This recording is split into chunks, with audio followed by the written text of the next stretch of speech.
माननीय देश बंधु ना,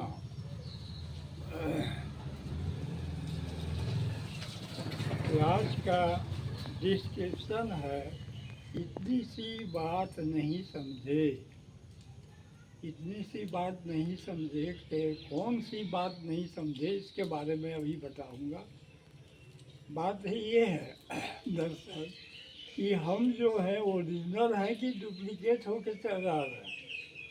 ओरिजिनल का मतलब मूल फॉर्म में, मूल स्वरूप में जो हम हैं वो हैं, या मुझ में कोई घुसा हुआ है, छिपा हुआ है, वो उसको लेके ढो रहे हैं, उसको लेके चल रहे हैं।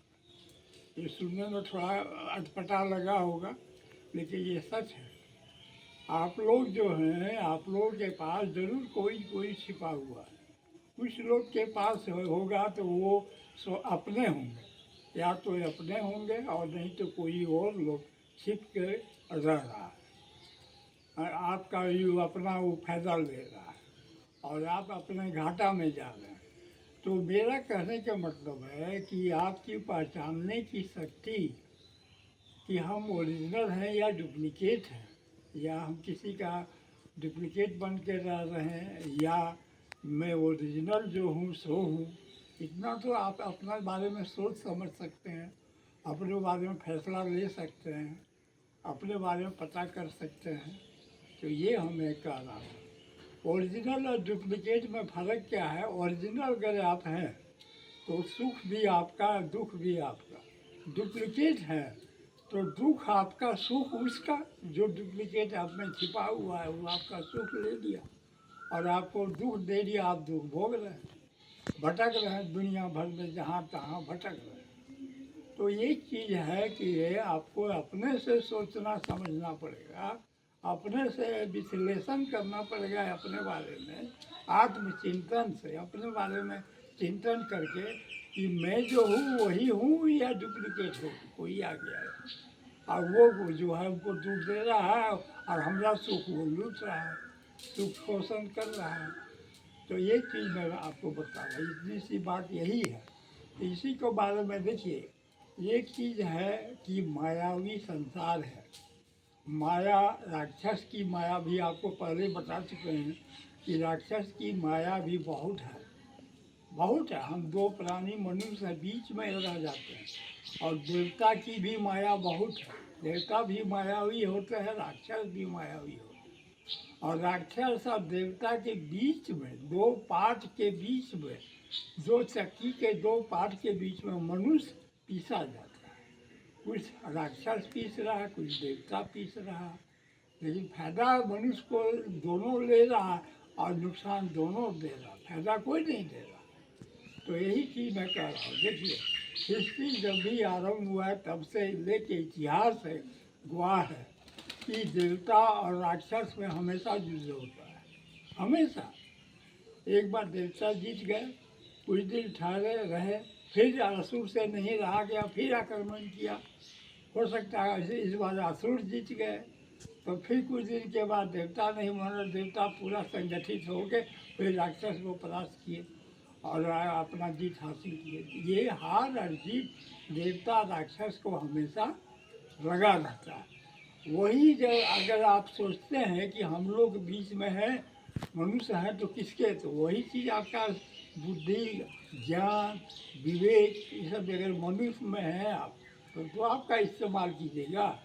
कभी कहिएगा कि कहाँ जाएँ, देवता के पास जाएँ या राक्षस के पास, दोनों तो मायावी है। हाँ, अपने माया के लिए युद्ध कर रहा है, अपने फायदे के लिए युद्ध कर रहा है, लेकिन हमको तो किसी एक का साथ देना है।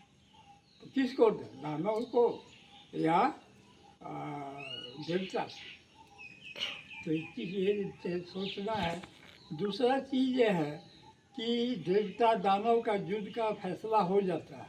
देवता दानव का युद्ध का फैसला एक बार जीत गया तो फैसला हो गया कि देवता जीत गया, तो फैसला हो गया। और जो असुर हार मान के कुछ दिन रह गए, दोबारा युद्ध हुआ तो अगर राक्षस जीत गया तो राक्षस फैसला, फिर देवता कुछ दिन बाद इंतजार करके, तैयारी करके फिर युद्ध करेंगे, ये होता है। और दो राक्षस अगर युद्ध हो, दो राक्षस ग्रुप में अगर युद्ध हो रहा है, तो उसका फैसला कभी नहीं होता। क्या है कि आज वो लड़ेगा, कल फिर वो सट भी जाएगा, फिर वो उसका कूटनीति है कि आज लड़ाई हो गया, फिर रणनीति कभी आ गया तो फिर जुट भी जाएगा। जैसे पॉलिटिकल पार्टी में कैसे होता है, कोई पार्टी बिछुड़ गया, तोड़ के चला गया, फिर कुछ इलेक्शन हुआ तो फिर होते होते फिर जुट भी गया, वही होता है।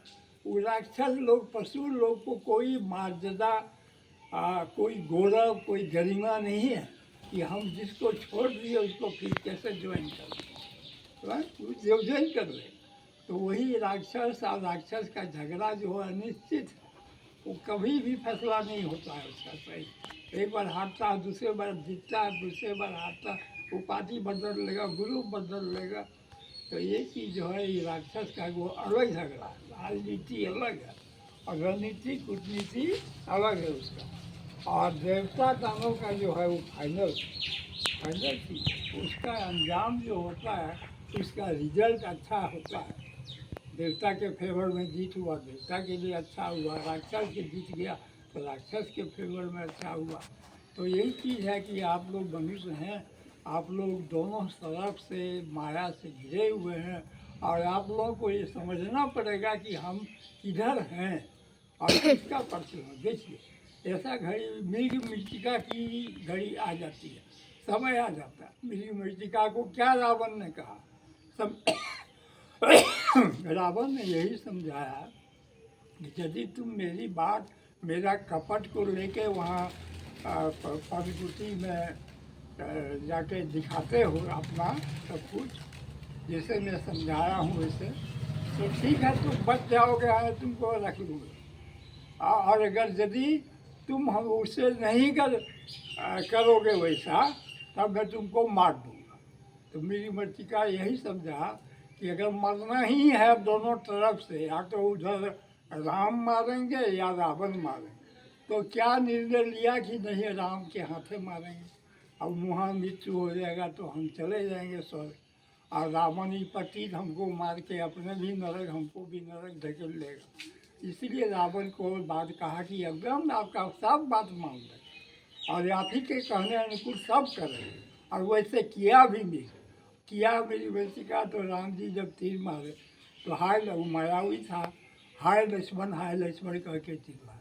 तो राम जी जब तीर मारा, वो हाय लक्ष्मण चिल्लाए, वो मायावी था, वो रावण का नाटक था। तो कहा हुआ, इस बीच रावण यहाँ आए साधु वेश में, सीता जी की धार्मिक भावना से खेले, और धार्मिक भावना से खेल कर इसको लक्ष्मण रेखा से बाहर किए, और बाहर जैसे ही हुई भिक्षा देने, बस लपक लिया, रावण अपना रूप दिखा दिया कि मैं साधु नहीं, रावण कहता हूँ।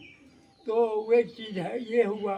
तो यही चीज़ मैं कहता हूँ कि आपको पहचानने की शक्ति होना चाहिए, कहाँ हम राक्षस के माया में फंस रहे हैं, कहाँ हम देवता के माया में फंस रहे हैं। या मनुष्य तो सीधा है, सच्चा उपकारी परोपकारी है। मनुष्य आपको क्यों फंसाएगा, न वो फंसना पसंद करता है, न फंसाना पसंद करता है। लेकिन फंसने फंसाने वाला राक्षस और देवता है, वो लोग माया ही है, माया है उन लोगों की। तो इसीलिए इसके बारे में कहा कि इतनी सी बात में यही समझ लीजिए कि हम लोगों को क्या करना है। हम लोग तो सब तो राक्षस नहीं है, हम लोग सब देवता भी नहीं है, हम लोग मनुष्य है। और जो मनुष्य नहीं है, पशु पक्षी है, वो तो मनुष्य पर भी निर्भर है और देवता पर भी निर्भर है, कभी क्या राक्षस पर भी निर्भर है। तो इसलिए हम लोग जो है अपना चुनाव अपने करें, अपना सिलेक्शन करके और चुनें कि हम कौन है, क्या है। आत्मचिंतन बहुत ज़रूरी है, तब ना आप जिंदगी जीने का मज़ा आएगा। जब अपने को नहीं पहचान पा रहे हैं, अपना आइडेंटिटी खो दिए हैं, पहचान नहीं मिल रहा है संसार को कि कौन है कौन नहीं है, तो क्या मतलब, क्या आप जिंदगी जिए, क्या संसार देखे सुने समझे, क्या कुछ तो नहीं। तो वही चीज़ मैं आपको संक्षेप में बतला दूँ, और इसके बाद और आगे बताएंगे, आगे और बताएं। देखिए, अभी युद्ध चल रहा है विश्व के भीतर में, विश्व के मैदान में अभी युद्ध चल रहा है। ईरान है युद्ध कर रहा है इसराइल से, इसराइल युद्ध कर रहा है ईरान से। उसमें दोनों तरफ कुछ न कुछ अपना पार्टी ले लिए हैं, पक्ष ले लिए। कुछ ईरान के पक्ष में है, कुछ इसराइल के पक्ष में है। तो इस तरह से युद्ध तो हो रहा है, लेकिन इसका नतीजा क्या होगा? यदि राक्षसी युद्ध है दोनों तरफ, तब तो इसका नतीजा कुछ नहीं है, निश्चित बेकार। युद्ध हुआ फिर खत्म, फिर युद्ध हुआ फिर खत्म। और इसमें अगर देवता घुस गया कोई, एक तरफ देवता एक तरफ राक्षस, तब तो निर्णायक युद्ध हो। उस युद्ध को हम लोग निर्णायक युद्ध कहेंगे। तो इसीलिए ये चीज़ आपको बता दिए कि राक्षस और देवता का सूर, देवासुर हमेशा होता है, हमेशा युद्ध है। वो आप फंसने से बच नहीं सकते, लेकिन फिर भी अगर फंसिएगा तो मेरी मृतिका को याद कीजिएगा कि अगर मरना है तो देवता के साथ रह के मारे, देवता ही मारे, राक्षस नहीं मारे, राक्षस के साथ रह के नहीं मारे। तो वही चीज़ है, ऐसा बोल रहे हैं। और इसके बाद मैं जो है अगला वीडियो करूँगा, फिर अगली बात करूँगा। तब तक आप इसी को समझें। धन्यवाद।